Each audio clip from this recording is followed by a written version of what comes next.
तर फोटोच जाळायचा होता, पुतळाच त्यांचा जाळायचा होता. जे कृत्य त्यांनी आज महाड येथील 14 तळे इथे, मी कायम त्यांना म्हणतो की ते डॉक्टर जितेंद्र आव्हाड नाहीत तर नकलाकार, नाटककार आणि नौटंकीकार जितेंद्र आव्हाड आहेत.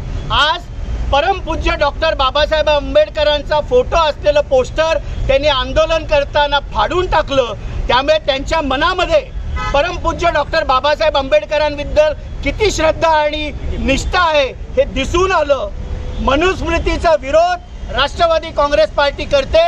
कुठल्याही परिस्थितीमध्ये मनुस्मृतीचे श्लोक पाठ्यक्रमामध्ये येणार नाहीत. हे राष्ट्रवादीचे राष्ट्रीय अध्यक्ष, राज्याचे उपमुख्यमंत्री माननीय अजितदादा पवार यांची स्पष्ट भूमिका आहे. पण ज्यांना नाटक करायची सवय ते आंदोलन करायला आज महाडला गेले आणि आंदोलन करण्याच्या भरामध्ये परमपूज्य महामानव बोधिसत्व भारतरत्न डॉक्टर बाबासाहेब आंबेडकरांचा अपमान त्यांनी केलेला आहे.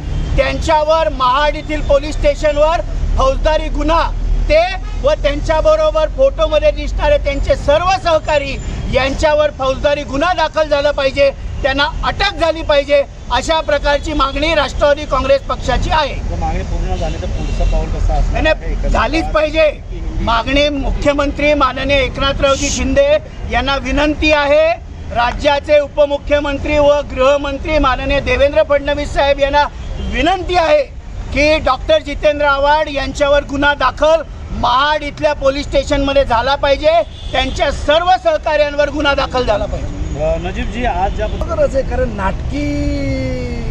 नाट्य संमेलनासारखे नाटकी आमदार आहेत, ते नाटक करायला गेले म्हणजे खालती डोकं वरती पाय, तसं जितेंद्र आव्हाडची परिस्थिती झालेली आहे. आणि तुम्ही जे नाटकी आंदोलन करा गेले आणि त्या नाटकमध्ये ते सिद्ध झालं आणि त्यांनी परमपूज्य डॉक्टर बाबासाहेब आंबेडकरांचा अपमान केलेला आहे.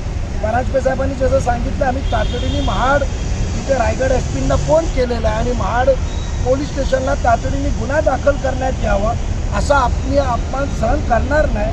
म्हणजे जे फोटो तुम्ही हातात ठेवलेले आहे परमपूज्य डॉक्टर बाबासाहेब आंबेडकरांचा, तुम्ही विसर पडलाय तर कोणाचा फोटो पाडतायत, काय पाडतायत, म्हणजे किती नाटक त्यांच्या डोक्यात आहे आणि किती गुर्मी आहे ते दिसते आपल्याला. म्हणून महाराष्ट्रातली जनता पुरोगामी विचार मांडायचं आणि पुरोगामी विचार मांडत असताना आपण कसे कृत्य करायचे हे सिद्ध होतं. म्हणजे फक्त त्या जीवावर खोटं आणि खोटंच म्हणणं आहे त्यांच्या मनात आणि त्या समोर आलेलं आहे. म्हणून पुरोगामी विचाराबाबतीत आम्ही असं अजिबात सहन करणार नाही आणि गुन्हा नोंदवल्याशिवाय आम्ही शांत बसणार नाही. आणि जेवढे फोटोमध्ये सर्व ठाणेतून घेऊन गेलेली लोक आहेत त्यांच्यावर गुन्हा नोंदवला पाहिजे.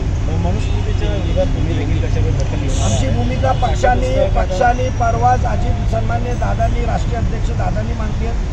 आमचे अध्यक्ष परांजपे साहेबांनी पण सांगितलं ते आम्ही कदापि होऊ देणार नाही. तिथे आम्हाला जी भूमिका घ्यायची आम्ही भूमिका घेणार आणि ते शिक्षण या अकॅडमिक करिक्युलममध्ये येणार नाही त्याची आम्ही दक्षता घेणार. परंतु हिंदी में जानना चाहेगा, फोटो फाडलेले आहेत जितेंद्र आव्हाडांचे. मुर्दाबाद मुर्दाबाद मुर्दाबाद मुर्दाबाद मुर्दाबाद.